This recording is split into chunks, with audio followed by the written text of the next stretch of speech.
Hi viewers, welcome to my channel Anu's vlogs. ఎలా ఉన్నారు? అందరూ బాగున్నారా? ఈరోజు మనం పనసపొట్టు కూర ఎలా చేయాలో చూద్దామండి. ముందుగా ఇలాగా పనసకాయ మాకు తెలిసిన వాళ్ళ అబ్బాయి తెచ్చిచ్చాడు. ఆ పనసకాయని నేను ఇంట్లోనే ఇలాగా పొట్టులా తయారు చేసుకున్నానండి. ముక్కలు కోసి దాన్ని మిక్సీలో వేస్తే ఇలా పొట్టులా తయారవుతుందన్నమాట. పెద్ద కష్టపడక్కర్లేదు. కొంచెం జాగ్రత్తగా చేసుకుంటే పొట్టు మనం ఇంట్లోనే రెడీ చేసుకోవచ్చు. ఇప్పుడు కూర ఎలా చేయాలో చూద్దాం. ముందుగా ఈ పనస పొట్టుని కుక్కర్లో వేసి ఉడికించుకోవాలన్నమాట అండి.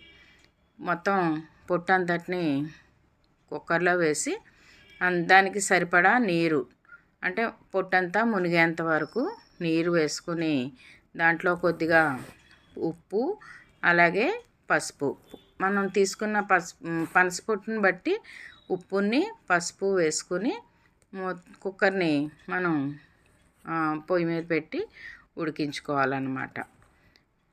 ఇక్కడ మాకు ఒక 2 స్పూన్లు ఉప్పు వేసానండి, ఒక హాఫ్ స్పూను పసుపు వేసాను. వేసి కుక్కర్ని మూత పెట్టి ఇలాగా ఉడికించుకున్నాను. ఇది ఒక 3 విజిల్స్ వస్తే సరిపోతుందండి. మరీ ఎక్కువైతే కూడా ముద్దయిపోతుంది అన్నమాట పనసపొట్టు. కాబట్టి జాగ్రత్తగా ఒక 3 విజిల్స్ వచ్చేంత వరకు ఉడికించుకోవాలి. తర్వాత ఇలా చింతపండు రెడీ చేసుకోవాలండి.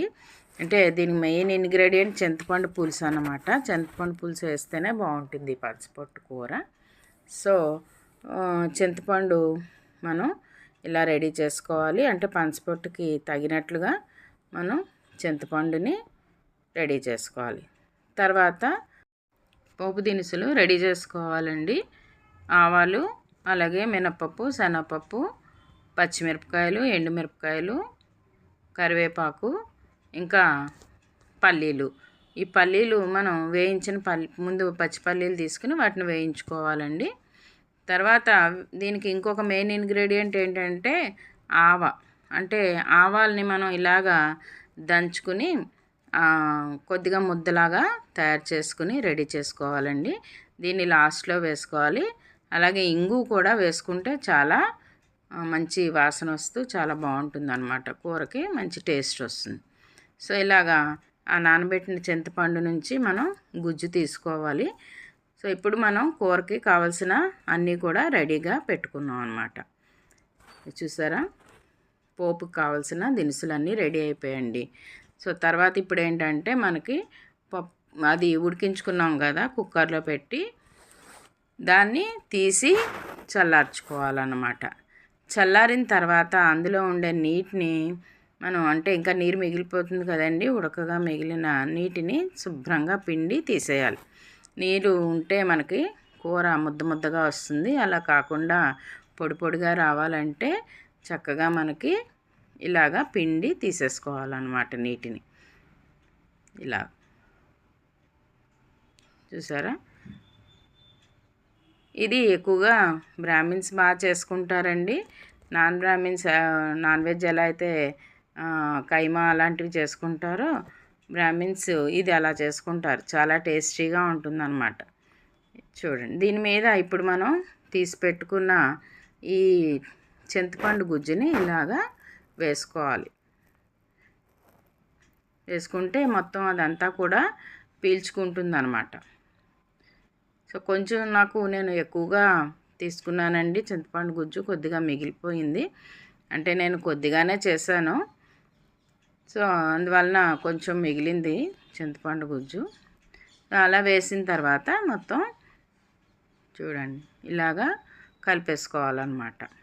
శుభ్రంగా కలుపుకుంటే మొత్తం ఆ పొట్టు అంతటికి కూడా, పనసపొట్టు అంతటికి కూడా ఈ చింతపండు పడుతుందన్నమాట. చూసారా, ఇలా మొత్తం బాగా కలిసేట్లుగా శుభ్రంగా కలుపుకోవాలి. లేకపోతే మళ్ళీ కొంచెం టేస్ట్ తేడా వచ్చేస్తుంది. సో అంతా కలిపిన తర్వాత దీన్ని మనం పోపు ముందు రెడీ చేసుకున్నాం కదండి, ఆ పోపులో వేసుకుంటాం అన్నమాట. సో ఇప్పుడు కళాయి పెట్టుకొని ముందు నూనె వేసుకుని, కొద్దిగా నూనె ఎక్కువగా వేసుకుంటే బాగుంటుందండి టేస్ట్. సో నూనె వేసుకుని ఒక 5-6 స్పూన్లు వేసుకుంటే మనం పులిహోరకి ఎలా అయితే వేసుకుంటామో ఆయిల్ అలా వేసుకుంటే బాగుంటుందన్నమాట.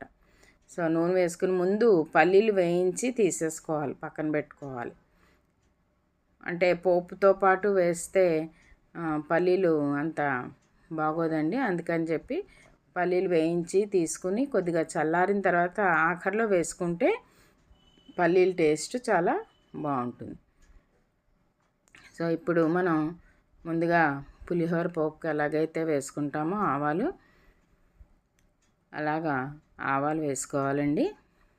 తర్వాత పప్పులు ముందు వేసి వేయించుకోవాలి. పప్పులు ముందు వేగితే అంటే కొంచెం టైం పడతాయి కదండి, అందువలన మనం పప్పులు ముందుగా వేసి వేయించుకోవాలి.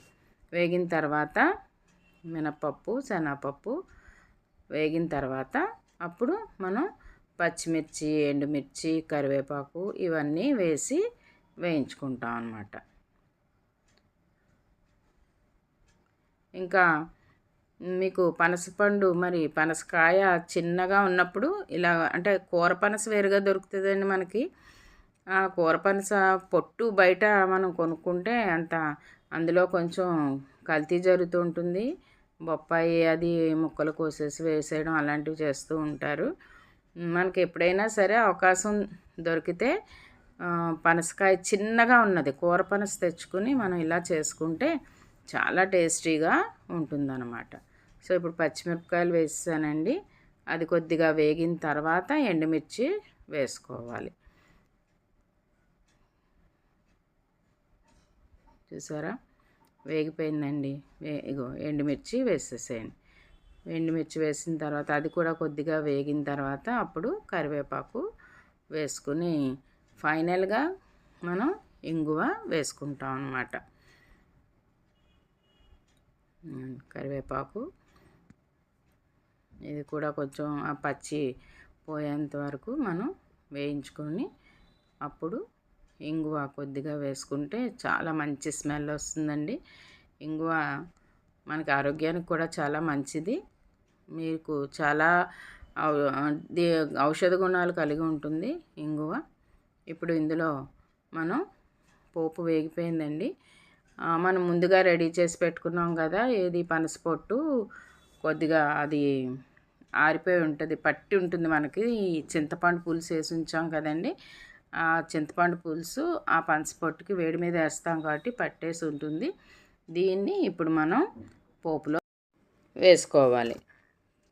పోపులో వేసుకున్న తర్వాత బాగా కలుపుకోవాలి. కొద్దిగా అంటే ఒక 10 నిమిషాల పాటు మనం పోపులో వేయించుకోవాల్సి ఉంటుంది. ఎందుకంటే ఈ పోపు అంతా కూడా ఈ పొట్టుకి బాగా పట్టి అందులో ఆ నూనె అదంతా కూడా బాగా పట్టాలి కాబట్టి మనం బాగా కొద్దిసేపు వేయించుకోవాలన్నమాట అండి. సో ఇప్పుడు ఇలాగా అంతా వేసేసుకున్నాను కదా, చూడండి. ఇప్పుడు సో కొద్దిగా మళ్ళీ ఉప్పు వేసాను, ఎందుకంటే మనం ఇందాక ఉడికించినప్పుడు వేసాం, కానీ ఉడికిన తర్వాత ఆ నీటిని మనం పిండేసాం కదండి, పిండేయడం వలన దీనికి ఉప్పు తగ్గుతుంది. అలాగే మరి ఈ పోపు దినుసులు అలాగే చింతపండు ఇవన్నీ వేసాం కదా, కాబట్టి మళ్ళీ కొద్దిగా మనం ఒక స్పూను ఉప్పు వేసుకోవాలి అంతే. అంతకు మించి ఇంకేమీ వేయక్కర్లేదు. ఇలా శుభ్రంగా మనం వేయించుకోవాలన్నమాట అండి. బాగా ఒక 10 నిమిషాలు పడుతుంది బాగా వేగడానికి. వేగిన తర్వాత మనం ఫైనల్గా మనం ఏం చేస్తాం, ఇందులో వేరుశనగ గుళ్ళు వేయించి ఉంచుకున్నాం కదండి ముందుగానే, ఆ వేరుశనగ గుళ్ళని ఇందులో వేసుకోవాలన్నమాట. చూసారా, పోపు కలిసిన తర్వాత కూర ఎంత బాగా కనబడుతుందో. చాలా టేస్టీగా ఉంటుందండి. మీరు తినే ఉంటారు, కానీ ఇంట్లో చేసుకోవడానికి చూసారా, వేగిన తర్వాత చూడండి ఎంత బాగా కనబడుతుందో. టెక్స్చర్ పొడి పొడిగా వచ్చి ఎంత బాగుందో కూర చూడండి. సో ఇది నేను ఎప్పుడూ ట్రై చేయలేదండి, ఇదే మొదటిసారి ట్రై చేశాను నేను.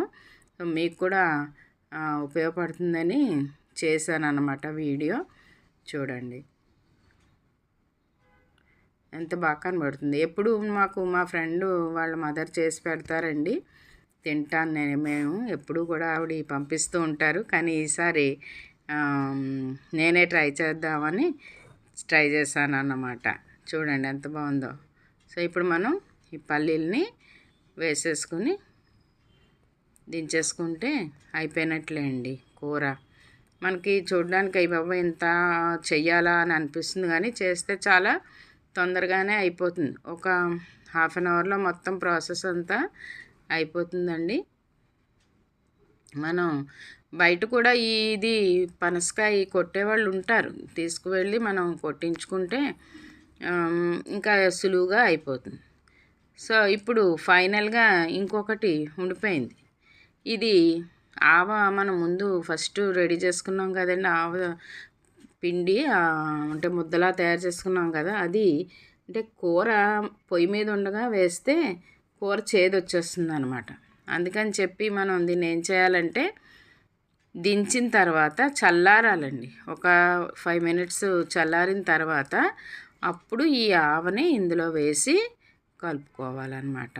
ఆవ పెడితే పనసపొట్టు కూర చాలా టేస్టీగా ఉంటుందండి, ఆవ పెట్టిన కూర. సో కూర రెడీ అయిపోయిందండి. దీన్ని ఒక బౌల్లోకి తీసుకుని సర్వ్ చేసుకుంటే మీరు ట్రై చేసి చూడండి. మీ ఇంట్లో వాళ్ళు కూడా మిమ్మల్ని చాలా అంటే చాలా బాగుందని చెప్పి మెచ్చుకుంటారు. ట్రై చేసి చూడండి. ఇవ్వండి.